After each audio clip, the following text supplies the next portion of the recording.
है everyone, welcome to my classes. तो आज हम क्या पढ़ेंगे, लॉर्ड इरविन के बारे में। जैसा कि हमारा जो पिछले क्लास में लॉर्ड इरविन के बारे में कुछ पढ़ना बाकी था, तो इस क्लास में आज हम लॉर्ड इरविन के टॉपिक को कंप्लीट करेंगे। देखिए, लॉर्ड इरविन हम पढ़ेंगे आधुनिक भारत के इतिहास में। लॉर्ड इरविन जो क्या है, भारत के वायसराय थे। कब से कब तक भारत के वायसराय थे? 1926 से 1931 तक ये क्या है, भारत के वायसराय के पद पर थे। तो वायसराय के पद पर रहते हुए जो इनके काल में कौन कौन सी प्रमुख योजनाएं और घटनाएं हुई, तो इनमें सबसे मोस्ट इंपॉर्टेंट है वो है सर साइमन कमीशन का 7 सदस्यीय आयोग का भारत का किसके द्वारा भेजा गया था? ब्रिटिश पार्लियामेंट के द्वारा 7 सदस्यों का एक कमीशन कहाँ गया था? भारत भेजा गया था। तो ये जो इस कमीशन का विरोध किस कारण से हुआ था? क्योंकि इस कमीशन में कोई भी एक भी भारत का सदस्य नहीं था, सभी के सभी अंग्रेज थे। इस कारण क्या है, इस कमीशन का विरोध हुआ। तो इस कमीशन के विरोध के कारण कब हुआ, कहां पर हुआ? देखो, लाहौर में क्या है, जब इस अधिवेशन पे जब चर्चा चल रहा था सर साइमन कमीशन के आने के कारण, तो वहां पे जो लाला लाजपत राय और कुछ क्रांतिकारियों ने क्या इस कमीशन के विरोध में क्या है, प्रदर्शन किया, जिसमें क्या है, लाला लाजपत राय के लाला लाजपत राय के लाठी चार्ज होने से लाला लाजपत राय की मृत्यु हो गई। तो ये थी सर साइमन कमीशन आयोग के बारे में कुछ एक छोटी सी जानकारी आज हम कोशिश करेंगे कंप्लीट करने की। तो देखते हैं लॉर्ड इरविन 1926 से 1921 तक भारत के क्या थे, वायसराय थे। देखिए, लाहौर के पुलिस, देखिए आपका ना लाहौर के पुलिस, कहाँ के पुलिस? लाहौर ना, पंजाब, ये पाकिस्तान वाला पंजाब ना। तो लाहौर की जो पुलिस है ना, अधीक्षक क्या है? James A Scott. कौन थे भाई? James A Scott. देखिए, लाहौर के जो पुलिस अधीक्षक उस समय कौन थे जब लॉर्ड इरविन वायसराय थे? तो जेम्स ए स्कॉट क्या है, लाहौर के क्या है, पुलिस अधीक्षक थे। मतलब वहां के, आप बोल सकते हैं कि वहां के एसपी थे ना, एसपी थे। तो क्या किया, ये साइमन कमीशन का जब भारत आगमन हुआ, तो जो साइमन कमीशन का जो विरोध करने पर, कौन विरोध किया था? आपका लाला लाजपत राय पर लाठियां बरसाई गई। मैंने आपको बताया ना, उन्होंने क्या, साइमन कमीशन का विरोध किया, जिससे क्या है, उन पर क्या है, लाठियां बरसाई गई, जिससे उनकी क्या है, वहीं पे मृत्यु हो गई। इसी का बदला लेने के लिए, देखिए अब जो लाला लाजपत राय की मृत्यु होगी, तो इसी का बदला लेने के लिए क्या है, कौन थे भैया? आपका चंद्रशेखर आजाद। ये आपका चंद्रशेखर आजाद याद रखेंगे। आपका भगत सिंह हो गया, आपका भगत सिंह हो गया, फिर राजगुरु हो गया, और फिर क्या है, सुखदेव। राजगुरु और सुखदेव ने क्या, जेम्स ए स्कॉट की हत्या करने का फैसला किया। देखिए, अब इनके दिमाग में क्या है कि लाला लाजपत राय की मृत्यु का बदला लेने के लिए चंद्रशेखर आजाद, भगत सिंह, राजगुरु और सुखदेव ने क्या है, जेम्स स्कॉट से बदला लेने का क्या किया, एक फैसला किया ना, फैसला किया। देखिए, जेम्स स्कॉट के बदला लेने का फैसला किया, और हत्या करने का भी यानी मर्डर करने का भी उसका फैसला लिया। और क्या, 17 दिसंबर, देखिए 17 दिसंबर याद रखना, 17 दिसंबर 1928 को क्या है, लाहौर के रेलवे स्टेशन, देखिए अब ये लाहौर 17 दिसंबर 1928 को ना, 1928 को क्या है, लाहौर के रेलवे स्टेशन पर क्या किया, जेम्स ए स्कॉट समझकर। देखिए, अब ये लोग ना तैयारी कर रहे थे कि जेम्स स्कॉट जैसे ही आएगा लाहौर के रेलवे स्टेशन पर, तब हम उन पर हमला कर देंगे और उनकी हत्या कर दी। ये योजना की प्लानिंग किसने की थी? आपका चंद्रशेखर आजाद, भगत सिंह, सुखदेव और राजगुरु ने ये सब प्लानिंग की थी। मगर क्या हुआ, आप देखते हैं। देखिए, पर जेम्स स्कॉट समझकर सैंडर्स के, देखिए अब जेम्स स्कॉट तो नहीं आया उसमें, लेकिन क्या उसकी जगह में किसकी हत्या कर दी गई? सैंडर्स की हत्या कर दी गई। ये देखिए, सैंडर्स की हत्या कर दी थी। उसके बाद है, अब नेक्स्ट पढ़ते हैं, फिर पंडित जवाहरलाल नेहरू। ये आपका पंडित जवाहरलाल नेहरू ने की अध्यक्षता में कांग्रेस का क्या, 45वां अधिवेशन 29 से 31 दिसंबर 1929 को क्या, लाहौर में कहा, कौन से नदी के किनारे? रावी नदी के किनारे हुआ। किसकी अध्यक्षता में? पंडित जवाहरलाल नेहरू की अध्यक्षता में कांग्रेस का क्या है, 45वां अधिवेशन क्या है, 29 से, कब हुआ, 29 से 31 दिसंबर 1929 को क्या, लाहौर में, कहा हुआ, लाहौर में रावी नदी किनारे हुआ था। देखिए अब 31 दिसंबर 1929 की रात में रावी नदी के किनारे, कौन सी नदी किनारे, रावी नदी किनारे क्या पंडित जवाहरलाल नेहरू ने क्या पूर्ण स्वतंत्रता, आपका क्या है पूर्ण स्वतंत्रता का झंडा फहराया। देखिए ना, पूर्ण स्वतंत्रता कि अब हमारा देश आजाद हो गया है। कब हुआ, रावी नदी किनारे 31 दिसंबर 1929 को इन्होंने रावी नदी तट के किनारे क्या पूर्ण स्वतंत्रता का झंडा फहराया। यहां तक बात में समझ में आई। और कहा कि स्वराज्य शब्द का मतलब क्या होता है, पूरी स्वतंत्रता। देखिए आपका स्वराज, ये ना स्वराज शब्द की का मतलब होता है आपका पूरी स्वतंत्रता ना, पूरी स्वतंत्रता। कांग्रेस के, देखिए अब कांग्रेस के इसी अधिवेशन में क्या 26 जनवरी 1930 को क्या स्वतंत्रता दिवस मनाए जाने का कब है भाई, कांग्रेस की इसी अधिवेशन में 26 जनवरी 1930 को स्वतंत्रता दिवस मनाए जाने का फैसला भी लिया गया। कौन से अधिवेशन में, कांग्रेस का 45वें अधिवेशन में। इसमें क्या किया गया, सबसे पहले क्या 26 जनवरी मनाने का फैसला लिया गया। 26 जनवरी 1930 को स्वतंत्रता दिवस मनाए जाने का फैसला भी लिया गया था ना, फैसला बस लिया गया था लेकिन इसका पालन नहीं किया गया था। देखिए अब 8 अप्रैल 1929 को भगत सिंह, देखिए अब है ना 8 अप्रैल, ये देखिए 8 अप्रैल 1929 को भगत सिंह हो गया। भगत सिंह और बटुकेश्वर दत्त ने क्या किया भैया, सेंट्रल असेंबली जो आज का पार्लियामेंट है, केंद्रीय विधानसभा, ये आपका ना केंद्रीय विधानसभा, आज क्या है संसद भवन पर क्या है बम फेंक दिया।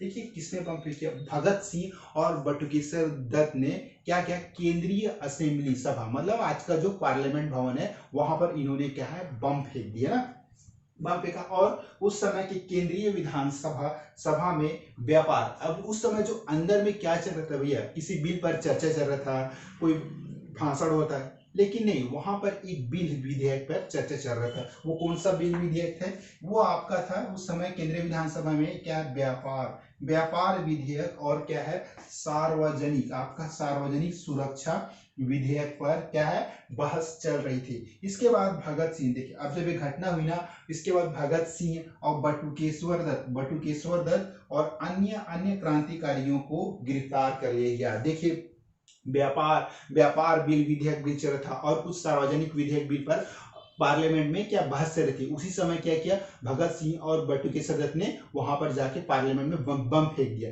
जिससे के कारण क्या है भगत सिंह और बटुकेश्वर दत्त को और अन्य क्रांति को गिरफ्तार कर लिया गया। तो ये था पूरी कहानी, और आगे भी ये कहानी। देखिए अब जनवरी 1930 को महात्मा गांधी ने, देखिए जनवरी 1930 में महात्मा गांधी ने क्या है लॉर्ड इरविन को पत्र लिखा। ये घटना हुई, उसके बाद क्या किया, हमारे जो राष्ट्रपिता महात्मा गांधी ने क्या है लॉर्ड इरविन को क्या है एक पत्र लिखा, और पत्र के माध्यम से क्या सूचित किया, देखिए जिसमें तमाम करों को समाप्त करने का आग्रह किया। देखिए और उस समय जो भी टैक्स थे उन टैक्स को क्या है समाप्त करने का आग्रह किया, लेकिन इरविन ने गांधी के पत्र पर कोई विचार नहीं किया। देखिए अब गांधी ने तो अपना काम कर दिया, उनको पत्र लिख दिया कि भाई आप भारत में टैक्स करो एवं तमाम नियम करो को समाप्त करो, तो इस प्रकार गांधी ने तो उनको पत्र लिख दिया, लेकिन गांधी के जो इन पत्र को क्या है इरविन ने अब इनके विचारों को नहीं माना, इन्हें पत्र को नहीं माना ना,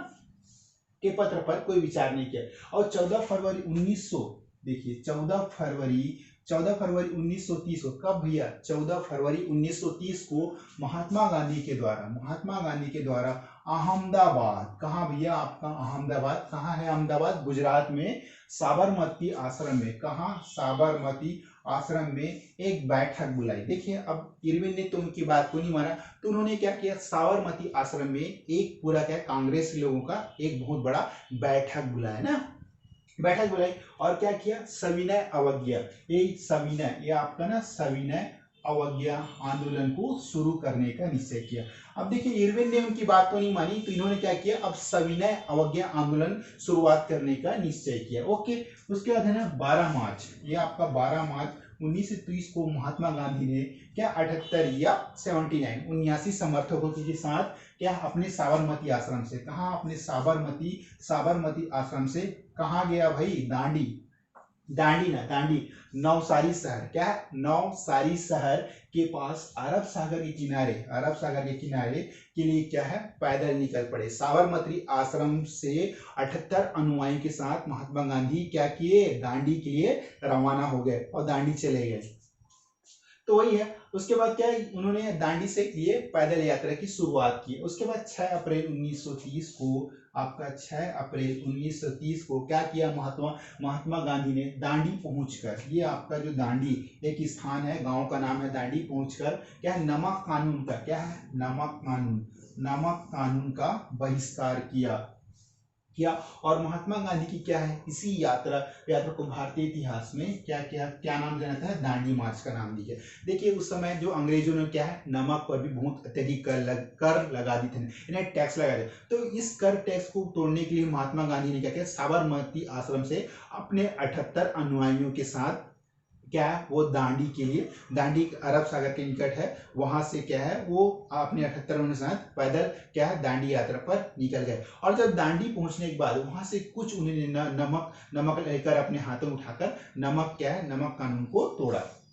तो इसी को क्या भारतीय इतिहास में क्या है, दांडी मार्च का नाम दिया। इस आंदोलन के वास्तविक तौर से क्या सविनय अवज्ञा आंदोलन की शुरुआत क्या है, यही से हुई थी। कहाँ से हुई थी, दांडी से हुई थी। देखिए अब उसके बाद है 7 अक्टूबर 1930 को अदालत के द्वारा भगत सिंह, देखिए 7 अक्टूबर 1930 को क्या है, क्या अदालत के द्वारा क्या भगत सिंह, सुखदेव और राजगुरु को फांसी की सजा सुनाई गई थी। देखिए कई किताबों में, बहुत से हमारे एग्जाम में यह विवादित होता है कि महात्मा गांधी चाहते तो इनकी फांसी को क्या है, सजा के तौर पर बदल सकते थे। लेकिन जब इन्होंने क्या लॉर्ड इरविन को बहुत सारे पत्र लिखा, तो उस पत्र में एक छोटा सा लिखा था कि इनको फांसी नहीं होना चाहिए, इनकी सजा को माफ कर देनी चाहिए। इनकी सजा को माफ करने के बदले आप इनकी जो सजा है उनको क्या है, आप उम्र कैद में बदल सकते थे। देखिए स्वतंत्रता मिलने के बाद तो इनको वैसे ही आजाद किया था, लेकिन कहीं ना कहीं इतिहासकारों ने एक मतभेद रहता है कि महात्मा गांधी ने यहाँ पर गलत किया। देखिए इन सब बातों को ध्यान न देकर हम आगे बढ़ते हैं, लेकिन कहीं ना कहीं एक फैक्ट होता है कि अब जब उन्होंने क्या कहना है कि ये भगत सिंह, राजगुरु और सुखदेव को बचा सकते थे।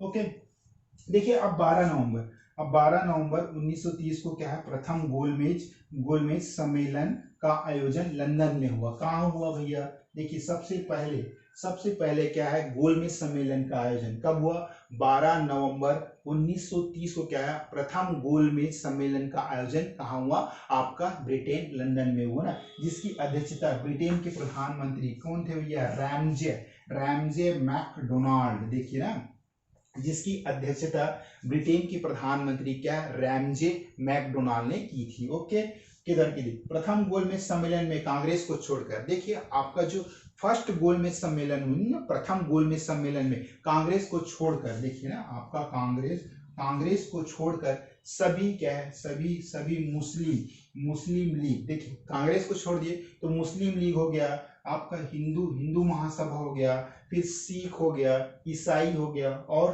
अंबेडकर ने क्या है, भाग लिया था। 4 से 5 मार्च आपका 4 से 5 मार्च 1931 को गांधी क्या इरविन समझौता हुआ था। कब हुआ था भैया, गांधी इरविन समझौता 4 से 5 मार्च 1931 को क्या गांधी इरविन समझौता हुआ था। तो ये था कुछ पॉइंट, इसमें आगे और पॉइंट है, लेकिन बोर्ड छोटे होने के कारण मैं आप लोग को समझा नहीं पा रहा हूँ। और आगे नेक्स्ट क्लास में आपको जो लॉर्ड इरविन के कारण में जो भी बहुत महत्वपूर्ण घोषणाएं हुई उनके बारे में पढ़ेंगे। लेकिन चलो क्या ना, एक बार हम फास्ट रिवाइज करते हैं जिससे काफी डाउट क्लियरेंस हो। हम पढ़ रहे हैं आधुनिक भारत के इतिहास में भारत के वायसराय, इसमें पढ़े हम लॉर्ड इरविन कब से भारत के वायसराय थे, 1926 से 1931 तक ये भारत के वायसराय के पद पर बने रहे। देखिए लाहौर के जो पुलिस अधीक्षक जेम्स ए स्कॉट ने साइमन कमीशन का विरोध करने पर, किसका विरोध करने पर, साइमन कमीशन के विरोध करने पर लाला लाजपत राय पर लाठियां बरसाई गई थी ना, जिससे उनकी क्या है, वहीं पर मृत्यु हो गई। इसी का बदला लेने के लिए क्या है, चंद्रशेखर आजाद, भगत सिंह, राजगुरु और सुखदेव ने जेम्स ए स्कॉट, किसकी भी है, जेम्स ए स्कॉट की क्या हत्या करने का फैसला लिया। और 17 दिसंबर कब लिया, आपका 17 दिसंबर 1928 को क्या है, लाहौर रेलवे स्टेशन पर पर जेम्स स्कॉट्स को समझकर, देखिए जेम्स स्कॉट समझकर कि इसकी हत्या कर दी गई, इन्होंने सैंडर्स की गोली मारकर हत्या कर दी ना। उसके बाद है पंडित, आपका पंडित जवाहरलाल नेहरू। पंडित जवाहरलाल नेहरू ने की अध्यक्षता में कांग्रेस का आपका 45वां क्या अधिवेशन 29 से क्या 31 दिसंबर 1929 को लाहौर में आपका क्या है रावी नदी किनारे हुआ, रावी नदी किनारे हुआ। और 31 दिसंबर 1929 की रात में क्या है आपका रावी नदी, क्या भैया रावी नदी किनारे पर क्या पंडित जवाहरलाल नेहरू ने पूर्ण स्वतंत्रता का झंडा फहराया। ये आप लोग को याद रखना है। और कहा कि स्वराज शब्द का मतलब होता है पूरी स्वतंत्रता। इनका कहने का मतलब है कि जब हमने लाहौर की रावी नदी किनारे तट पर झंडा फहराया, और जो स्वराज शब्द का मतलब क्या होता है, पूरी स्वतंत्रता। ओके, कांग्रेस के इसी अधिवेशन में क्या 26 जनवरी 1930 को स्वतंत्रता दिवस मनाए जाने का क्या फैसला लिया गया था। कब लिया गया था? 29 दिसंबर सॉरी इस 26 जनवरी 1930 को क्या है स्वतंत्रता दिवस मनाए जाने का फैसला भी लिया गया था। ओके, उसके बाद 8 अप्रैल 1929 को क्या भगत सिंह और बटुकेश्वर दत्त ने क्या किया, केंद्रीय विधानसभा यानी क्या पार्लियामेंट में क्या बम फेंक दिया ना, बम फेंका। और इस समय केंद्रीय विधानसभा में कौन सा बिल चल रहा था? व्यापार विधेयक बिल और सार्वजनिक सुरक्षा बिल पर क्या है बहस चल रही थी ना। और इसके बाद भगत सिंह, बटुकेश्वर दत्त और अन्य क्रांति को गिरफ्तार कर लिया गया था। देखिए जनवरी 1930 में महात्मा गांधी ने क्या है लॉर्ड इरविन को एक पत्र लिखा जिसमें तमाम करों को क्या समाप्त करने का आग्रह किया। लेकिन इरविन ने गांधी के पत्र पर क्या किया, कोई विचार नहीं किया, कोई अपनी प्रतिक्रिया नहीं दी। तो 14 फरवरी 1930 को महात्मा गांधी के द्वारा क्या अहमदाबाद के क्या साबरमती आश्रम में एक बैठक बुलाई और क्या कहा भैया, सविनय अवज्ञा आंदोलन को शुरू करने का क्या किया, निश्चय किया ना। उसके बाद क्या 12 मार्च 1930 को क्या है महात्मा गांधी ने क्या 78 या 79 के समर्थकों यानी उनके अनुयायियों के साथ अपने साबरमती आश्रम से क्या दांडी कहाँ है आपका नवसारी शहर के पास अरब सागर के किनारे, दांडी एक गांव का नाम है। ओके, के लिए क्या है वो पैदल निकल गए, के लिए पैदल यात्रा शुरू की। उसके बाद 6 अप्रैल 1930 को महात्मा गांधी ने दांडी पहुंचकर क्या किया, नमक कानून का बहिष्कार किया ना। और महात्मा गांधी की इसी यात्रा को भारतीय इतिहास में क्या किसके नाम जाना जाता है, दांडी मार्च के नाम से जाना जाता है। ये बात आप लोग को समझ में आया। ओके, और भारतीय इतिहास दांडी मार्च नाम दिया गया।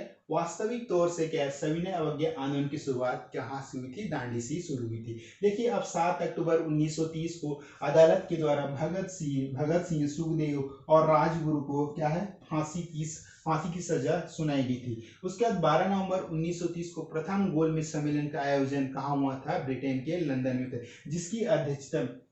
जिसकी अध्यक्षता क्या ब्रिटेन के प्रधानमंत्री रैमजे मैकडोनाल्ड ने की थी। ओके, के द्वारा की थी। प्रथम गोलमेज सम्मेलन में कांग्रेस को छोड़कर सभी मुस्लिम लीग, हिंदू महासभा और सीख ईसाई और क्या है आम्बेडकर ने क्या भाग लिया था। और 4 से 5 मार्च 1931 ये डेट है ना 1931 को गांधी इरविन समझौता हुआ था। तो ये थे हमारे लॉर्ड इरविन के शासनकाल में कौन कौन से महत्वपूर्ण घटना हुई थी, इसके बारे में पढ़ा। इसके आगे पार्ट में थोड़ा सा और भाग है, उसको मैं नेक्स्ट क्लास में अपलोड करूंगा। ओके, आज की क्लास बस इतनी। Okay, thank you so much.